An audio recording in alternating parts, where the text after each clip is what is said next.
সাবধান রে দুনিয়াবাসী, শরীরের রোগের চাইতে অন্তরের রোগ মারাত্মক।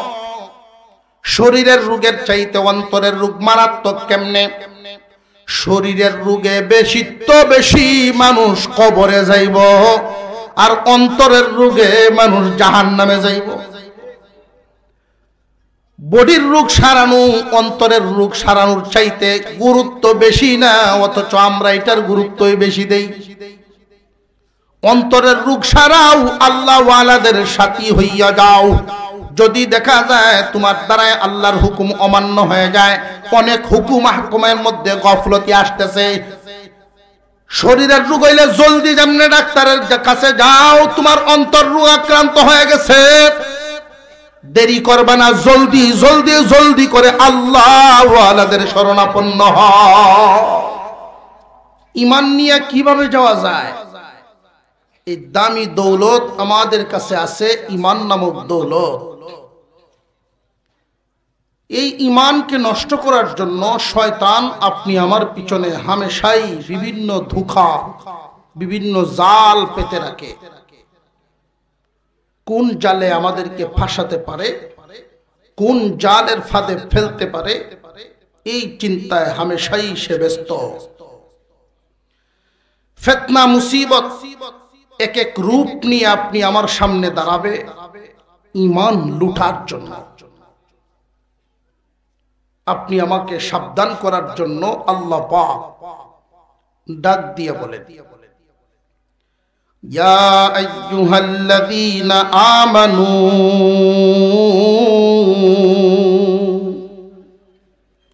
হে ঈমানদারেরা। আসমানের নিচে জমিনের উপরে শুধু কি ঈমানদার না বেঈমানও আছে? আল্লাহ পাক রব্বুল আলামিন ইয়া আইয়ুহান নাস বলেন নাই, মানব জাতি বলেন নাই, মানব সম্প্রদায় বলেন নাই। ও ঈমানদারেরা, এর একটা অর্থ হলো ও জান্নাতের মালিকরা। ঈমান নামক দৌলত তোমার সাথে আছে। কিয়ামতের কঠিন ময়দানে অনেক মানুষ বাম হাতে আমলনামা নিয়ে দাঁড়াইবে, অথচ দুনিয়াতে তারা মুমিন হিসেবে পরিচিত ছিল। ডান হাতে আমলনামা দিয়ে নিয়ে যারা দাঁড়াবে, তারা জিজ্ঞাসা করবে, ও অমুক ভাই, তুমি না মুসলমানের সন্তান ছিলা, তুমি না মুমিনদের সমাজে বসবাস করতা, আজকে বাম হাতে আমলনামা নিয়া কাফেরদের সাথে দাঁড়াইলা কেন? মানুষগুলো আফসোসের সাথে বলতে থাকবে, যদিও দুনিয়ার জমিনে মুমিনের ঘরে জন্ম নিয়েছিলাম, আমার কথা এবং কাজ কাফেরদের মতো ছিল। আমার কথা এবং কাজ কাফেরদের সাথে সাদৃশ্য থাকার কারণে শয়তান খুব সহজেই আমাকে ধোঁকা দিয়া দুনিয়া ছাড়ার সময় ঈমান হারা করে ফেলছে। ঈমান নামক দৌলত আমার সাথে আনতে পারি না, এই কারণে বাম হাতে আমলনামা নিয়া কাফেরদের সাথে দাঁড়াইছি। ঈমান ছাড়া যারা দুনিয়া ছাড়বে, চিরস্থায়ী জাহান্নামী বলে ঘোষিত হবে। আল্লাহ পাক ডাক দিয়া বলেন, আমার মায়ার ঈমানদার বান্দারা, এক নাম্বার সবক তোমরা খেয়াল রাখবা, শয়তান যেন তোমাদেরকে ধোঁকায় ফেলতে না পারে। প্রথম নাম্বার সবক ঈমানদারের জন্য আল্লাহ বলেন, ইত্তাকুল্লাহ, আল্লাহকে ভয় করো। আল্লাহকে ভয় করো, তাহলে আল্লাহর রহমত তোমার পাশে থাকবে। আল্লাহ রব্বুল আলামিন শয়তানের ধোঁকা থেকে তোমার হেফাজত করবেন। আল্লাহকে ভয় করে জীবন যাপন করো। আমরা এখানে যারা আছি, আমরা আল্লাহকে ভয় করিনি না করি না? আমি একটু দেখতে চাই কে কে আল্লাহকে ভয় করি, একটু হাত তুলে দেখান তো দেখি। সুবহানাল্লাহ, মাশাআল্লাহ। আমরা শুধু হাত উঠাইছি তা না, এই কথা যদি বাংলাদেশের সমস্ত মুসলমান নরনারীকে জিজ্ঞাসা করা হয় যে কে কে আল্লাহকে ভয় করেন, হাত তুলেন তো। সকলেই হাত তুলবে। এক বাজারে একজন মানুষ গরু নিয়ে গিয়েছে বিক্রি করার জন্য। তো একদল লোক এসে জিজ্ঞাসা করলো, আপনার এই গরুটা হালে কেমন চলে? শুইলে তোলা যেত না, হালে ঝুললে কি করে? শুয়ে পড়ে। যারা হাল চাষের জন্য গরু কিনবে ওরা কি নিবেই গরু? আরেক দল আসছে, আপনার এই গরু দুধ কেমন দেয়? আমি জানি না। আপনার গরু আপনি জানেন না কেন? আমি একদিন দুধ নিতে গিয়া এক লাথি খায়া এক সপ্তাহ হাসপাতাল আছে। যারা দুধ খাওয়ার জন্য গরু কিনতে আইছে ওরা নিব এই গরু? আরেক দল আইছে, খাওয়াত কেমন? যে আপনি সারা দিন কষ্ট করিয়া ভালো ভালো ঘাস বাইচে বাইচে এনে দিলেন, ইচ্ছা হইলে খাইতেও পারে, নাও খাইতে।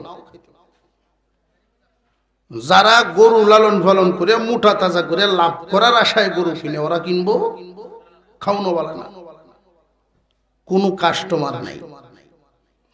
প্রত্যেক গরুর বাজারে কিছু লোক থাকে যারা কৌশলী কথা জানে। এটা শুধু গরুর বাজারে না, বিভিন্ন বাজারে বিভিন্ন সমাজেও এদেরকে পাওয়া যায়। কৌশলী কথা। কৌশলী কথা কেমন একটা উদাহরণ দিলে বুঝবে। আমার চাচা এক গরু আনছে দুধ খাওয়ার জন্য। এটার দাম যত, এর চেয়ে ৫,০০০ বাড়ায় দিয়ে আনছে। ধোকাটা কোথায় খাইছে উনি? ওনারে ডাক দিছে যে আপনি হুজুরের চাচা না, রাজীবপুরি হুজুরের চাচা না আপনি? হ্যাঁ। কয়েক ফুটা মিডিয়া দুধ যদি খাওয়া লাগে আমার এই গরু নেন। কয়েক ফুটা মিডিয়া দুধ খাওয়ার আশায় ৫,০০০ বাড়ায় দিয়ে আনছে। পরের দিন আমার চাচা এই যে টানা টানলো, এইভাবে ১০০ টাকার উজো দুধ হয় না। আমার চাচা তো খুব খেপছে, তো রুমে ডাকতেছে, আমার কথা বলতেছে, হুজুর বেটা ঘুম থেকে উঠছে? তো আমরা ডাকে উঠাইছে, বড় চাচা ডাকেন আপনারা। কি হয়েছে? অমুক গ্রামের অমুক আমার এই ঠকানিটা যে দিল, আমি এই গ্রামের একজন মাতব্বর মানুষ, তারে ফোন দিলাম যে আপনার গ্রামে এই নামে কোনো লোক আছে? বলে হ্যাঁ। এমন এমন ঘটনা হয়েছে। তো মাতাব্বরে করছি কি, আরো ২-৩ জন মুরব্বী লইয়া ওই দালাল রে ধরে লইয়া আমার বাড়িতে এসে সামনাসামনি চাচার সামনে দাঁড়ায় ওই লোক বলতেছে, আমি কি আপনারে বলি নাই কয়েক ফুটা মিটে দুধ? আমার চাচা তো বুকা হয়ে গেছে, কয় আপনি তো এইভাবেই বলছিলেন। কথা আমার ভুলটা কই? কয়েক ফুটা মিটে দুধের অর্থ কি এই যে আসলেই কয়েক ফুটা, নাকি অর্থ বুঝায় ভিন্নটা? এটাকে বলে কৌশলী কথা। এটা সবাই বলতে পারে না। এই গরুর বাজারে যিনি গরু বিক্রি করতেছেন মুরব্বী মানুষ, সত্য কথা বলে দিছে। কৌশলী কথা বলতে পারে এমন একজন লোক ওনার কাছে আসছে, চাচা কিয়ামত গরু বিক্রি হইতো না, আমার কাছে দেন, সাইজ করি। বাসন দেওয়া শুরু করছে, ভাই সব এই গরুর ডাইন সাইডে দিয়ে হালে জুড়বেন, দুধ ইচ্ছা মতো টাইনে লইবেন, খাওয়ান লই আপনারা কোনো চিন্তাই নাই। আলো আটবো কিনা এই কথা কিন্তু উনি বলে নাই, শুধু ডাইনে দিয়ে জুড়বেন এই কথা বলছে। আর ডাইন সাইডে দেয় সবচেয়ে সরস গরুটাই ধরা হয়। ওনার কথা একটা অর্থ বুঝায়, দুধ লইবেন ইচ্ছা মতো টানবেন, লাত্তি দিব কিনা, দুধ কি পরিমাণ দিব এটার কোনো বক্তব্য, খাওয়ান লই আপনার কোনো চিন্তা নেই। এখন তো কাস্টমারের ভিড়, এখন গরুর যে মালিক উনি কানে কানে কৌশলী লোকরে কয়, আমার এই গরু বেচতাম না। কই মেটেন এতক্ষণ সাইজ করলাম, বেচতেন না। না বাবা আমার এই গরু বেচতাম না। কারণটা কি বেচতেন না কেন? কয় আমার গরুর যে এত গুণ আমি জানি না, আমার গরুর যে এত গুণ এটা আমি তো জানি না। বাবা রে, একটা গুণও আপনার গরুত নাই, সব আমার মুখ, সব আমার মুখ। ঘটনা বলার উদ্দেশ্য মুসলমান ভাইয়েরা আমার, আল্লাহ বলেন ও ইমানদারের আল্লাহকে ভয় করো। আল্লাহকে ভয় করি বলে হাত আমরা উঠাইছি, শুধু আমরা না দেশের সব মুসলমানই উঠাইব। আল্লাহর ভয় আমাদের মুখে আছে, অন্তরে নাই, আমাদের বুকে নাই। যেই জামানার মানুষ আল্লাহকে ভয় করে এই জামানায় সুদ থাকে না, ওই জামানায় বেপরদা থাকে না, বেনামাজি থাকে না। যেই এলাকার মানুষ আল্লাহকে ভয় করে ওই এলাকার মানুষগুলোর অবস্থা হবে এমন, জুমার নামাজে যেই পরিমাণ মুসল্লি ফজরের নামাজে সেই পরিমাণ হবে। বুঝে আসতেছে? জুমার নামাজে যেই পরিমাণ মুসল্লি হয় ফজরের নামাজে ওই পরিমাণ মুসল্লি হওয়ার কথা। আল্লাহকে যদি একজন মানুষ সত্যি ভয় করে, এই মানুষটা কি সুদ খাইতে পারে? বিবি স্ত্রী উপযুক্ত মেয়েদেরকে বেপরদায় ছাড়তে পারে না। আল্লাহর ভয়টা শুধু মুখে আছে, আমাদের অন্তরে নাই। এই অবস্থায় শয়তান তো আমাদের খুব কাছে ভিড়ে যায়। যে কোনো সময় আমার আপনার ঈমান হুমকির মুখে আছে, শয়তান থাবা দিয়ে নিয়ে যেতে পারে। কাফেরদের পিছনে শয়তান লাগে না, কারণ লাগার দরকার নাই। মাল তাকে যেখানে, চুর ডাকাত যায় সেখানে। ঈমান নামক দৌলত আপনি আমার ভিতরে, এই ঈমান নামক দৌলতের পিছনে শয়তান বড় পেরেশান।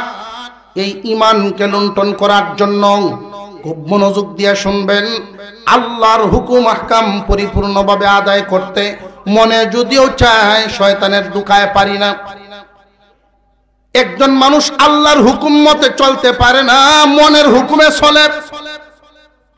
আল্লাহ বলেছেন গান শুনবা না, মনে চায় শুনতে, মনের কথায় গান শুনে।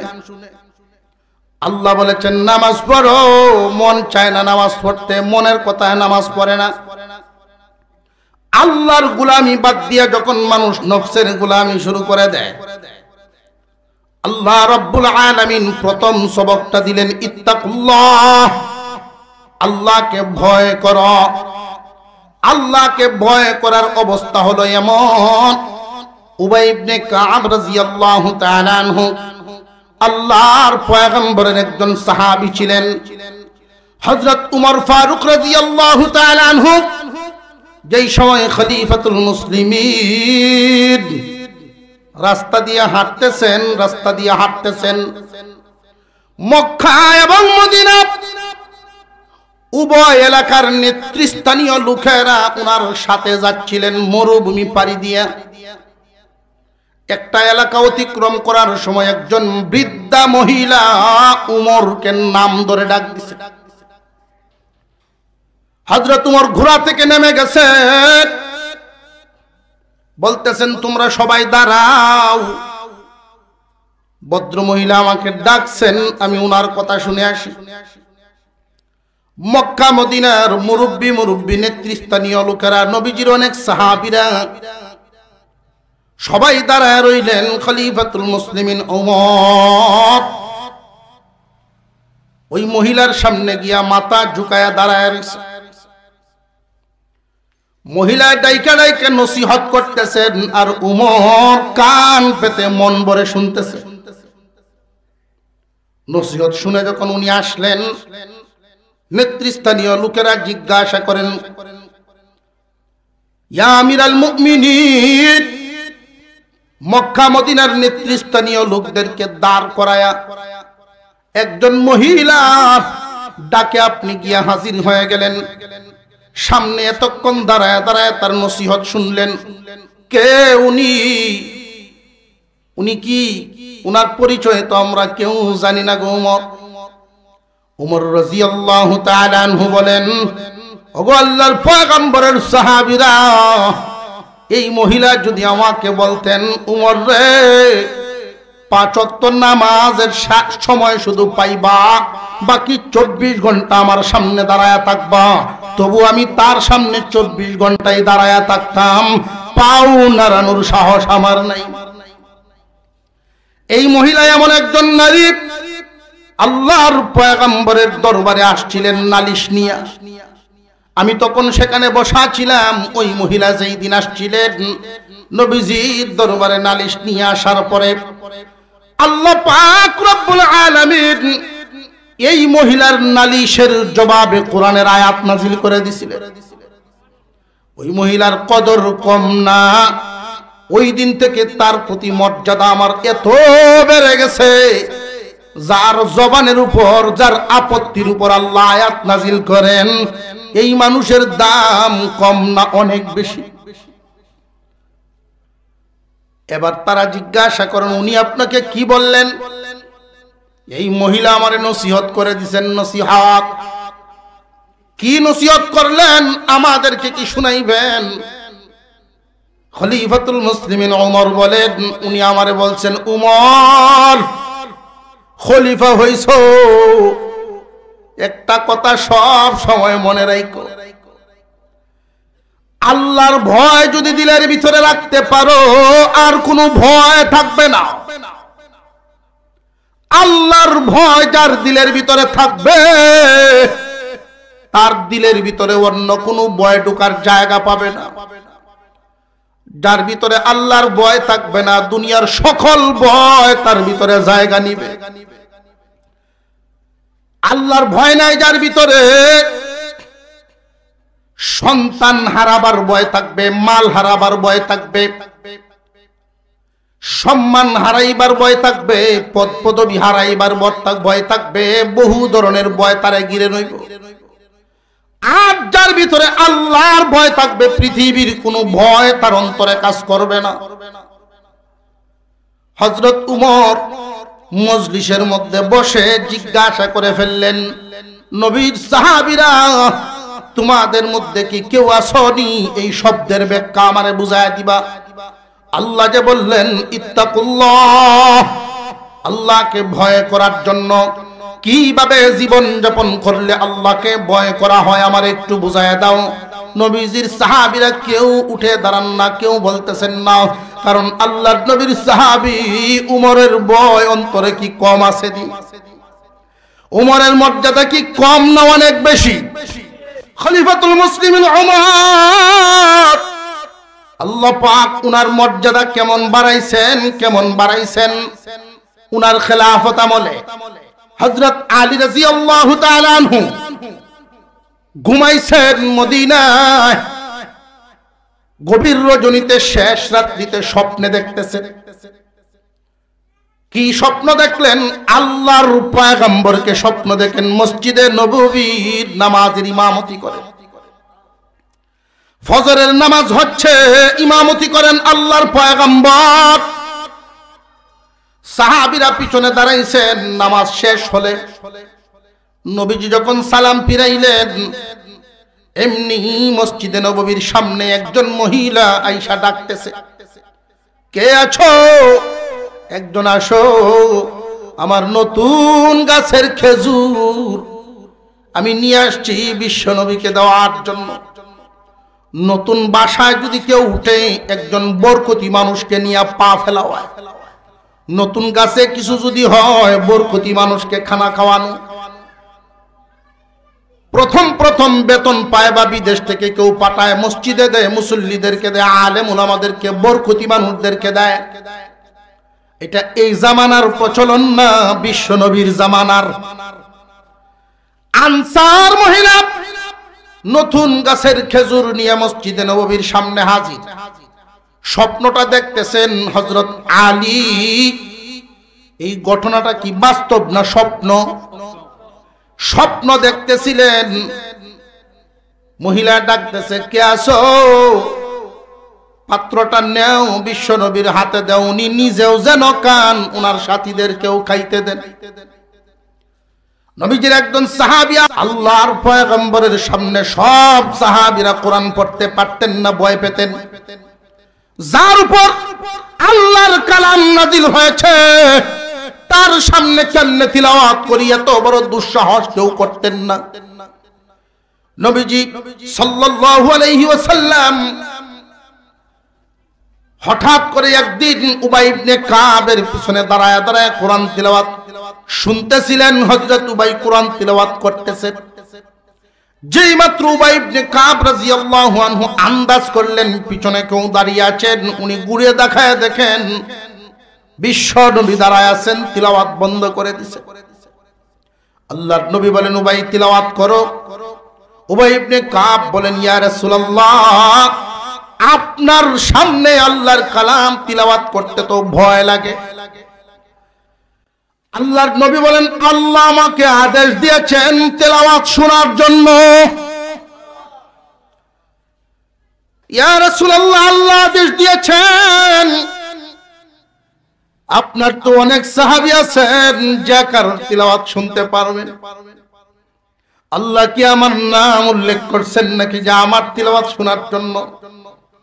আল্লাহর পয়গম্বর বলেন, উবাই রে, আল্লাহ তোমার নাম উল্লেখ করে বলছেন তোমার তিলাওয়াত শোনার জন্য। আরো জোরে কোন সুবহানাল্লাহ।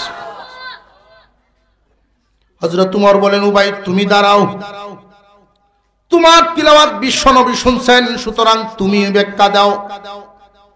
উবাই ইবনে কাব বলেছিলেন, ইয়া আমিরাল মুমিনিন ইত্তাকুল্লাহ, আল্লাহকে ভয় করো।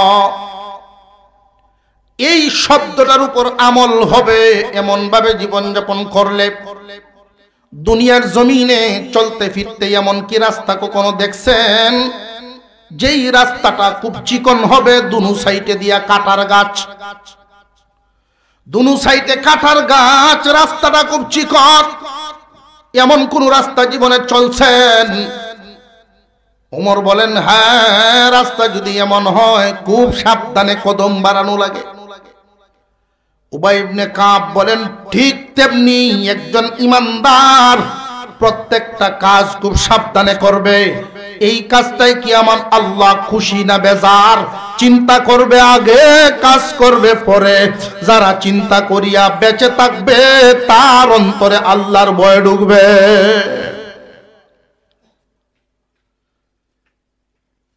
আর যাদের চলচলনে দেখা যায় এই রকম আমল হচ্ছে না, তাহলে তুমি শয়তানের হুমকির মুখে আছো। ঈমান নিয়ে যদি দুনিয়া ছাড়বার না পারো তাহলে মুশকিল, সব হারাইলা। শয়তান তোমার কাছ থেকে থাবা দিয়ে যেন ঈমান না রাখতে পারে, এই জন্য আল্লাহ পাক 2 নাম্বার আর এক সবক দিয়া দিলেন।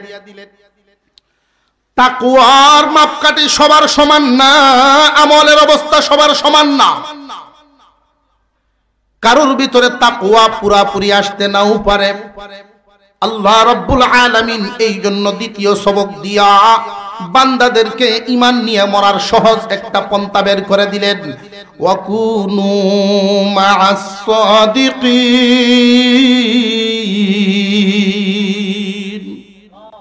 আল্লাহ পাক রব্বুল আলামিন বলেন, আল্লাহ ওয়ালাদের সাথী হইয়া যাও। যদি দেখো আল্লাহর হুকুম পরিপূর্ণ পালন করতে পারছো না, শয়তানের ধোঁকায় আছো, অন্তরের রোগে আক্রান্ত হয়ে গেছো, অন্তরের রোগে। বান্দারে, শরীরের রোগ আর অন্তরের রোগ দুইটার মধ্যে অনেক বেশ কম। দুনিয়ার জমিনে যদি আমরা শারীরিকভাবে অসুস্থ হই, পেরেশান হয়ে যাই, কতক্ষণে সুস্থ করার চিন্তা করা যায়, কতক্ষণে ডাক্তারের কাছে যাওয়া যায়, জায়গা বিক্রি, জমি বিক্রি, বাসা বাড়ি বিক্রি করে। কিন্তু অন্তরের রোগ দূর করার কোনো পেরেশানি নাই। খুব সাবধান রে দুনিয়াবাসী, শরীরের রোগের চাইতে অন্তরের রোগ মারাত্মক। শরীরের রোগের চাইতে অন্তরের রোগ মারাত্মক কেমনে? শরীরের রোগে বেশি তো বেশি মানুষ কবরে যাইব, আর অন্তরের রোগে মানুষ জাহান্নামে যাইব। বডির রোগ সারানো অন্তরের রোগ সারানোর চাইতে গুরুত্ব বেশি না, অথচ আমরা এটার গুরুত্বই বেশি দেই। অন্তরের রোগ সারাও, আল্লাহ ওয়ালাদের সাথী হইয়া যাও। যদি দেখা যায় তোমার দ্বারায় আল্লাহর হুকুম অমান্য হয়ে যায়, অনেক হুকুম আহকামের মধ্যে গফলতি আসতেছে। শরীরের রোগ হইলে জলদি যেমনে ডাক্তারের কাছে যাও, তোমার অন্তর রোগ আক্রান্ত হয়ে গেছে, দেরি করবে না, জলদি জলদি জলদি করে আল্লাহ ওয়ালাদের শরণাপন্ন হও। একখান হাদিস আপনাদেরকে শুনাইছি। নবীজি বলেন, কুন আলিমান আও মুতাআল্লিমান আও মুঈনান আও মুহিব্বান ওয়ালা তাকুন খামিসান। হয়তো সবাই আলেম হও, যদি বাঁচবার চাও জাহান্নাম থেকে, জাহান্নামের আগুন থেকে যদি বাঁচবার চাও, নবীজি 4টা শব্দ ব্যবহার করেছেন। এই 4 দলের কোন একটা দলে শামিল থাকবা, 5 নম্বরে যাইও না, ফাতুহলিক ধ্বংস হইয়া যাইবা। কার কথা এটা? বিশ্ব নবীর কথা, সাইয়্যিদিনা মুহাম্মদুর রাসূলুল্লাহ সাল্লাল্লাহু আলাইহি ওয়াসাল্লামের জবান মুবারক থেকে এই কথা। হয়তো আলেম হও, যদি আলেম হইবার না পারো, আও মুতাআল্লিমান, আলেমদের ছাত্র হও। আলেমদের ছাত্র হওয়ার জন্য বয়সের সময় সীমা লাগে না, সারা জিন্দেগি ভর আলেমদের ছাত্র হইয়া কাটাও। ছাত্র আর উস্তাদের একটা সম্পর্ক আছে না নাই? উস্তাদ দেখলে ছাত্র, মুআদ্দব ছাত্র কোনদিন বিড়ি টানবনি না, আওয়াজে বুঝা যা চলতেছে। উস্তাদ দেখলে কোনদিন ছাত্র সাইকেলের উপরে থাকবো না, দাঁড়ায় যাবো বা নেমে যাবো। উস্তাদ যদি মসজিদের ভিতর থেকে বের হইতে থাকে, মুআদ্দব ছাত্র জুতা ঢিলে দৌড়ে যাইবো, পাও করে দিত। আর এই আদবের মাধ্যমে আল্লাহ তার দিল সাফ করে দিবে। দিলের রোগ, মনের রোগ। আমরা উস্তাদ আলেমদেরকে এই উস্তাদের মতো মান মধুরের কথা, সুযোগ পাইলে এমন ভাবে আলেমদের সাথে আচরণ করে, আল্লাহু আকবার। জেনে রাখবেন, ইলম সবাই পায় না, বিরাট বড় এক নিয়ামত। আদম আলাইহিস সালামকে আল্লাহ যেই দিন বানাইছেন, মাটি দিয়ে বানাইছেন আদমের বডি। আদমের বডি রাখছেন এক জায়গায়, ফেরেশতাদেরকে দাঁড় করাইলেন আর এক জায়গায় সামনাসামনি। খুব মনোযোগ দিয়ে শুনবেন পৃথিবীর শুরুর কয়েকটা কথা। আদম এক জায়গায়, ফেরেশতারা আর এক জায়গায়, মাঝখানে আল্লাহ পাক রব্বুল আলামিন হাজির করলেন পৃথিবীর শুরু থেকে নিয়ে কিয়ামত পর্যন্ত যত আসবাবপত্র মানুষ ব্যবহার করেছে আরো করবে, সব জিনিস হাজির।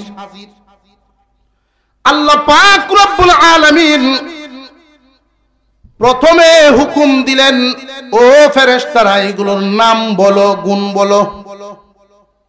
ফেরেশতারা বলতে পারেন নাই, অপারগতা প্রকাশ করার পরে আল্লাহ হুকুম দিলেন, আদম এগুলোর নাম এবং সিফত বলে দাও।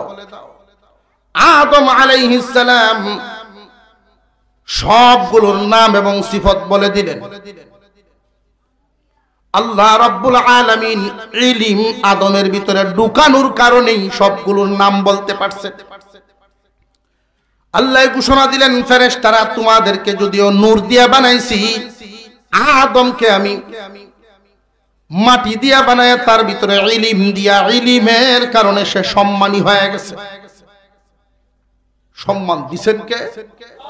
আরো জোরে কর।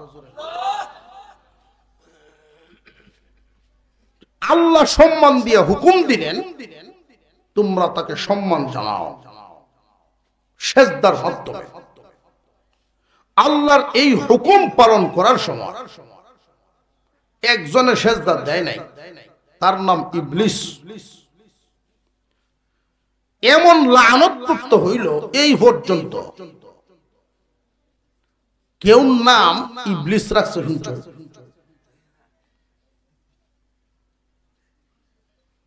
কেউ 7 ফুট যে হট্টার নাম রাখছে ইবলিস, এরকম আছে। লানতপ্রাপ্ত এমন হইছে এই শব্দটা শুনলেই মানুষ ঘৃণা করে আর চিরদিনের জন্য ক্ষতিগ্রস্ত হয়ে গেল। পক্ষান্তরে যারা সেজদা দিয়েছিলেন ফেরেশতারা, এদের মধ্যে একজন আগে দিয়েছে। এই ফেরেশতার নাম ইসরাফিল আলাইহিস সালাম। আল্লাহ বলেন ফেরেশতারা সবাই সেজদা দিছো, এর মধ্যে ইসরাফিল আগে দিছে। আমি খুশি হইয়া ইসরাফিলের কপালে 30 পারা কোরআন লিখে দিলাম। একজন সম্মান দেয় নাই, লানতপ্রাপ্ত। বাকিরা সম্মান দিছেন, আল্লাহর হুকুম পালন হইছে। একজন আগে দেয়া দিছেন, পুরস্কার পায় গেছে। এই পৃথিবীর জমিনে 2 দল মানুষ, এক দল আলেম উলামাদের কাতারে, আরেক দল আলেমদের বিরুদ্ধে। এক দল আল্লাহওয়ালাদের কাতারে, আরেক দল আল্লাহওয়ালাদের বিরুদ্ধে। সুকৌশলে চেষ্টা করে কোরআন হাদিসের বিরুদ্ধে কেমনে যাইতে পারে। মুসলমান ভাইরা, আপনারা যে এখানে বসছেন কোরআনের পক্ষে, কোরআনের মহব্বতে বসছেন, ঠিক না বেঠিক? এই কোরআনের সাথে সম্পৃক্ত যা আছে, সারা জিন্দেগি ভর এই মহব্বত দিলের ভিতরে জাগায় রাখবে। এই মহব্বতটুকু আপনাকে কি পুরস্কার দিবে? ঈমান নামক দৌলত নিয়ে দুনিয়া চড়তে পারবে। আর যারা এই দলের বিরুদ্ধে অবস্থান করে, যত ভালো নামি দামি মানুষই থাকুক, ঈমান নিয়ে দুনিয়া চড়তে পারবে না, বেঈমানের মরণ হবে। উদাহরণ মিশরের ফেরাউন আর বিবি আসিয়া। মুসা আলাইহিস সালামকে মহব্বত করার কারণে আসিয়াকে আল্লাহ ঈমান নামক হাদিয়া দিলেন, আর ঘৃণা করার কারণে ফেরাউন বাদশা হইয়াও ঈমান পাইল না, বেঈমান। এই এলাকায় যারা বসবাস করে প্রত্যেকের জন্য আমি কথাটা বলতেছি, কোরআন যেখানে তালিম হয়, কুরআনুল কারীম তালিম প্রত্যেকের ঘরে ঘরে হওয়া উচিত। ফাঁকে একটা কথা বলে দে, যেই ঘরে বসবাস করনেওয়ালা মানুষগুলো নামাজ পড়া আর দৈনিক কোরআনের সাথে সাক্ষাৎ করা, নামাজ আর কোরআন তিলাওয়াত যদি চালায়া রাখতে পারে, আল্লাহর রাসূল বলেন এদের জন্য রিজিকের ফয়সালা আল্লাহ গায়বী খাজানাত থেকে করবেন। সুবহানাল্লাহর আওয়াজে আপনারা খুশি না? গায়বী খাজানা এর অর্থ হলো এমন জায়গা থেকে আল্লাহ রিজিক মিলাবেন যেটা কল্পনায় ছিল না। কিন্তু সব বাড়ি ঘরে কি কোরআন তেলাওয়াত আছে? নাই। অন্তত পক্ষে কোরআন তিলাওয়াত যদিও হচ্ছে না, যেই জায়গায় জামাতবন্দি কোরআন তিলাওয়াত হয় ওইখানে যেন অন্তত শামিল থাকা যায়, সম্পৃক্ত থাকা যায়, এই পথটা যেন খোলা থাকে, নইলে আল্লাহর রহমত থেকে বঞ্চিত হবে। যেই জায়গায় রহমতি বরকতি কাজ হয়, মানুষগুলো থাকে, এইখানেই আল্লাহর রহমত বন্টন হয়, আল্লাহর রহমত নাজিল হয়। ইতিহাস থেকে দেখেন নবীগণ যে জায়গায় আল্লাহ বেশি পাঠাইছেন, তেলের কণি, স্বর্ণের কণি, সব বরকত ওই জায়গায়। বরকতি মানুষ যে জায়গায়, আল্লাহর রহমত বরকত সেই জায়গায়। জাগার দাম এমনি বাড়ে না, মানুষের কারণে জাগার দাম বাড়ে। এখানে কোরআনের খেদমত হয়, আর এই উসিলায় সারা এলাকাবাসী আল্লাহর রহমত পায়। আল্লাহর রহমত যারা পায়, এই রহমতের কয়েকটা ব্যাখ্যা, আমি সেদিকে যাচ্ছি না, শুধু এই কথাটা বলছি, নামাজ ঠিক রাখবেন আর কোরআনকে ধরে রাখবেন। আমরা আছি পৃথিবীতে, জান্নাতে যাওয়ার ইচ্ছা আছে না নাই? কেলা কেলা যাইবেন জান্নাত দেখতাম একটু, আদি ঢিল হয়ে রয়েছে, সুজা ওই তো মাশাআল্লাহ, জান্নাতে যাওয়ান। জান্নাত অনেক উপরে, নিজেদের চেষ্টায় জান্নাতে যাওয়া সম্ভব না। আমরা অনেক নিচে, জান্নাত অনেক উপরে। কি পরিমাণ উপরে? 5 লক্ষ মাইল উপরে না, 5 লক্ষ 10 লক্ষ 1 কোটি মাইল উপরে যদি হইতো, আমরার আগে সাদা চামড়াই গেল। যারা রকেট আবিষ্কার করে তারার ইমান না থাকলেও গেল গিয়া না। প্রথম আসমানি 500 বছরের রাস্তা। কেউ যদি রকেট নিয়ে রওনা দেয়, এরপরে তো আসমান হইতো না, 500 বছর বাঁচতই না। নাতি হুতি দুতি লয়ে গেল হামাইত, অথচ এর ভিতরে আসমান আছে। এই আসমানের নিচে জান্নাত আছে, দ্বিতীয় আসমান, তৃতীয় আসমান, চতুর্থ আসমান, এরকম 7টা আসমান, 7টা শূন্যস্থান, 7000 বছরের রাস্তা। জমিন থেকে 7000 হইল 7টা আসমান, আরো শূন্যস্থান 7000 পাড়ি দিয়ে সিদরাতুল মুনতাহা, টোটাল 14000 বছরের রাস্তার ভিতরে জান্নাত নাই। আল্লাহ বলেন, বান্দা বান্দিরা, পৃথিবীতে তোমরা অনেক নিচে আর জান্নাত অনেক উপরে। তোমাদের চেষ্টায় জান্নাতে আসতে পারবা না আমি আল্লাহর রহমত ছাড়া। দুনিয়ার জমিনে যদি কেউ নিচে থাকে আর তারে উপরে উঠাইতে হয়, মোটামুটি কয়েকটা কাজ লাগে। 1 নাম্বার, উপর থেকে কিছু ছাড়তে হবে। 2 নাম্বারে যা ছাড়বেন শক্ত করে ছাড়তে হবে। 3 নাম্বার, নিচ থেকে ধরতে হবে। 4 নাম্বার, উপর থেকে টানতে হবে। 4টা কাজের মাধ্যমে একজন নিচের মানুষকে উপরে উঠানো যায়। ধরেন কুয়ার ভিতরের একটা মানুষ, এই কুয়ার ভিতরের মানুষটারে যদি উপরে উঠাইতে চান, 4 কাজের সমন্বয়। 1 নাম্বার, কিছু একটা ছাড়বেন। 2 নাম্বারে শক্ত করবেন। 3 নাম্বারে নিচ থেকে ধরবে। 4 নাম্বারে উপর থেকে টানবেন।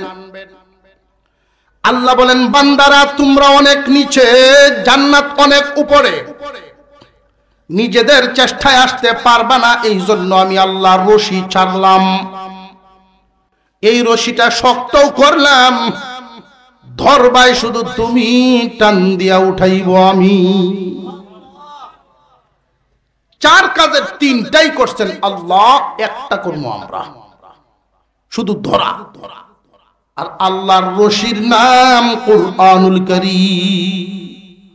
কোরআন নামক রশিতে তামাম দুনিয়ার সমস্ত মুফাসসির একমত, ওয়াতাসিমু বিহাবলিল্লাহি জামিআ, এর দ্বারা আল্লাহ কোরআন বুঝাইছেন। কোরআনকে রশি বললেন কেন? নিচ থেকে যদি কাউরে উপরে উঠানো লাগে, মইও তো বলতে পারে। এই মই কারোর উপরে পড়লে ব্যথা পাবে, কিন্তু রশি পড়লে ব্যথা পাবে। যায় কই? এই যাওয়ান যেত না। নারে তাকবীর, আস্তে আস্তে করছে। অনেকে আছে নারায়ে তাকবীরের আওয়াজ ভালো লাগে না। আমি এটা বুঝলাম না। জেনে রাখবেন, যারা যত ধরনের যুক্তি দিক, মুসলমানের আওয়াজ, নারায়ে তাকবীরের আওয়াজ যত নিচা হবে, বাতিলের আওয়াজ তত উঁচা হবে। আর বাতিলের আওয়াজ যদি নিচা করতে হয়, তোমার আমার আওয়াজ উঁচা করতে। আল্লাহ সহি বুঝদেন, বলুন আমিন। এইখানে কোরআনের তালিম হয়। সমস্ত মুসলমানের দায়িত্ব, যাদেরকে আল্লাহ জবান দিয়েছেন, জিহ্বা দিয়েছেন, প্রত্যেকেই কোরআন পড়া। সকলের পক্ষ থেকে এই জায়গায় কোরআন পড়া হয়। এদেরকে দেখাশোনা করার দায়িত্ব সবার উপর আছে না নাই? এই দায়িত্বটা কয়েক ভাবে হবে। নবীজি 4টা ভাগ করছে। প্রথম ভাগ আলেম উলামারা পড়াইতেছেন, দ্বিতীয় ভাগ এই এলাকার মানুষ আলেমদের ছাত্রর মতো হইয়া থাকা, মান্য চিহ্নের ক্ষেত্রে। 3 নাম্বার আও মুঈনান, আলেমদের সাহায্যকারী হওয়া। 4 নম্বরে আও মুহিব্বান, মোহব্বত করনেওয়ালা হওয়া। এইখানে যারা আছেন আমার সামনে, মাইকের আওয়াজ যতদূর যায়, সবাইকে আল্লাহ দুনিয়ার হালত সমান রাখেন নাই। কাউরে ধনী বানাইছেন, কাউরে আবার গরিবী হালতে রাখছেন। যাদেরকে আল্লাহ গরিবী হালতে রাখছেন, নিরাশ হবেন না। আপনি যদি সবরকারী গরিব হয়ে দুনিয়া ছাড়তে পারেন, কিয়ামতের দিন দুনিয়ার ধনীর 500 বছর আগে জান্নাত পাইবেন। অনেক ধনীরা আবার ধন সম্পদ দিয়ে আল্লাহর সন্তুষ্টি অর্জন করতে পারে। সব ধনীরা পারে না। যে সমস্ত মানুষকে আল্লাহ সম্পদ দিয়েছেন, এই সম্পদের মাধ্যমে আল্লাহর সন্তুষ্টি হাসিল করতে পারে।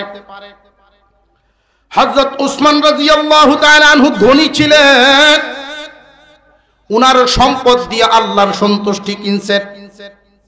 মসজিদে নববীর সামনে নবীজির চেহারা মলিন, মনটা ভালো না। হযরত উমর, হযরত আবু বকর, ওসমান, আলী 4 জন হাজির। অগণবিজি, কে আপনারে কষ্ট দিল? আল্লাহর পয়গম্বর বলেন, উসমান, তুমি কি পারবে আমার কষ্টটা দূর করে দিতে? কি সমস্যা বলেন? এই মদিনায় একটা পানির কুয়া, এই কুয়ার মালিক একজন ইহুদি। আজকে সকালে নিষেধ করে দিয়েছে, কোন মুসলমান এই কুয়া থেকে পানি নিতে পারবে না। উসমান রে, তুমি কি পারবে তোমার মাল দিয়ে এই কুয়া কিনে দিতে? উসমান রাদিয়াল্লাহু আনহু একটু লাজুক প্রকৃতির ছিলেন, জুরে হাঁটতেন না পর্যন্ত। কিন্তু ওই দিন নবীজির অনুমতি নিয়ে এত সজোরে এক দৌড় দিলেন, মদিনার মানুষ তাকায়া রইছে অবাক হইয়া। উসমান তো জীবনে এইভাবে দৌড় দেয় না।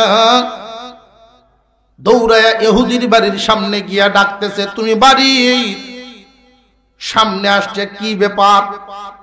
তোমার এই কুয়াটা আমার বড় দরকার, আমার কাছে বিক্রি করো। এই কুয়ার দাম ধরেন 10টা বা সর্বোচ্চ 20টা খেজুর গাছের দাম হবে সর্বোচ্চ। উসমানের দরকার এই সুযোগে ইহুদি বলল, তোমার যে 300 খেজুর গাছের বাগান, 300 খেজুর গাছের একটা বাগান আছে, ওই বাগানটা যদি আমার নামে লিখে দাও, তোমার নামে এই কুয়া লিখে দিব। হযরত উসমান বলেন, পদ্ধতি চালু করো, আমি রাজি আছি, ব্যবস্থা করো। সাথে সাথে লেখালেখি হয়ে গেল। 300 খেজুর গাছের বাগানটা দিয়ে দিলেন, বিনিময়ে এই কুয়াটা খরিদ করলেন বিশ্বনবীর সন্তুষ্টির জন্য। বেচা কেনা শেষ। উসমান রাদিয়াল্লাহু তাআলা আনহু বলেন, আমার মন শান্তি হয়ে গেছে কুয়াটা কিনতে পেরে। বেচা কেনার সময় উপস্থিত হয়ে গেছেন আশপাশের কয়েকজন মানুষ। দূর থেকে একজন জিজ্ঞাসাই করে ফেলছেন, ওগো উসমান, এত চড়া দাম দিয়ে এই কুয়াটা কেন কিনলা? হযরত উসমান ওই দিন বলেছিলেন, তোমরা জানো না, এই মুহূর্তে যদি আমার সমস্ত সম্পত্তি দাবি করত, তবু আমি দিয়া হইলেও ওই কুয়াটা কিনতাম। কারণ বিশ্ব নবীর সন্তুষ্টি, আল্লাহ সন্তুষ্টি। এই কুয়া কিনে নবীজির সামনে নিয়ে পেশ করে দিলেন, আমি এই কুয়া আপনাকে হাদিয়া দিয়ে দিলাম গো নবীজি। আল্লাহর পয়গম্বর পানি পান করার জন্য সারা মদিনাবাসীকে আম করে দিলেন। শুধু মুসলমান না, সবাই পানি পান করতে পারবে। উসমানের জন্য সুসংবাদ দিলেন, উসমান রে, আল্লাহ মাল দেন অনেক রে, কিন্তু এই মাল দিয়ে আল্লাহর সন্তুষ্টি সবাই কামাইতে পারে না। অনেক মানুষ এই মালওয়ালা হওয়ার কারণে, বেশিরভাগ ধনীরাই মালের কারণে গুনার কামের সাথে সম্পৃক্ত হয়। খুব কম মানুষ এই মাল দিয়া আল্লাহর সন্তুষ্টি করতে পারে। উসমান কিয়ামতের দিন আমারে আল্লাহ যেইভাবে একটা হাউজে কাউসার দিবেন, তোমারেও ছোট্ট একটা কুয়া দিবেন, তুমি পান করবা, তোমার পরিচিত বন্ধু বান্ধব আত্মীয় স্বজনরে পানি পান করাইবা। মুসলমান ভাইরা, যাদেরকে আল্লাহ মাল দিবেন তাদের হালত একটা, যাদেরকে মাল দেন নাই তাদের হালত একটা। এই এলাকায় যারা বসবাস করে, প্রথম কথা হলো সকলের দায়িত্ব ওই মাদ্রাসার জন্য দোয়া করা, এটা হলো সকলের দায়িত্ব। 2 নাম্বার কাজটা হইল যাদেরকে আল্লাহ মাল দিবেন তাদের জন্য কিছু করণীয়। হুজুর আমার কাছে বলছেন প্রতি বছর 72 বস্তা চাল লাগে বোর্ডিং চালাইলে। এই এলাকায় যারা বসবাস করেন, আল্লাহ তাআলা এমন মানুষও এখানে রাখছেন, এই 72 ব্যাগ চাল একজনই দিয়ে দিতে পারে, এমন মালওয়ালাও আল্লাহ রাখছেন। কিন্তু একটা তো না, প্রতিষ্ঠান তো আরো আছে, অনেক দিক দিয়ে দান করা লাগে।